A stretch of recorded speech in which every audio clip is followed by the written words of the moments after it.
Pasukan pertahanan Israel atau IDF mendapat pukulan paling menyakitkan selama 3 bulan berperang melawan Hamas di Gaza.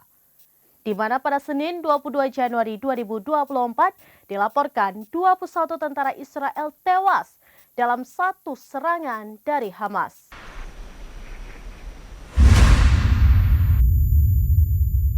Puluhan tentara Israel itu tewas saat mempersiapkan bahkan peledak untuk menghancurkan 2 bangunan di Gaza Tengah.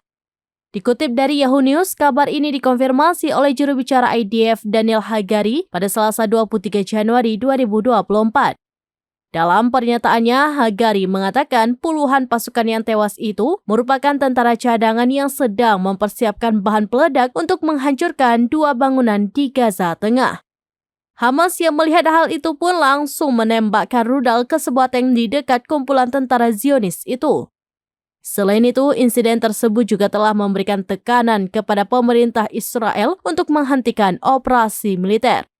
Namun, Perdana Menteri Israel Benjamin Netanyahu telah berjanji untuk terus maju sampai Israel mampu menghancurkan Hamas.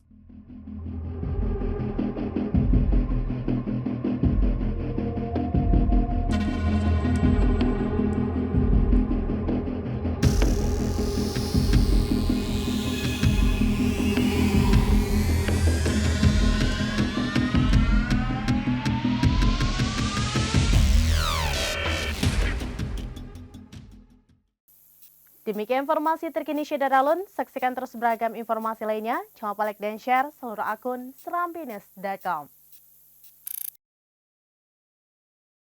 Download Tribun X sekarang. Menghadirkan lokal menjadi Indonesia.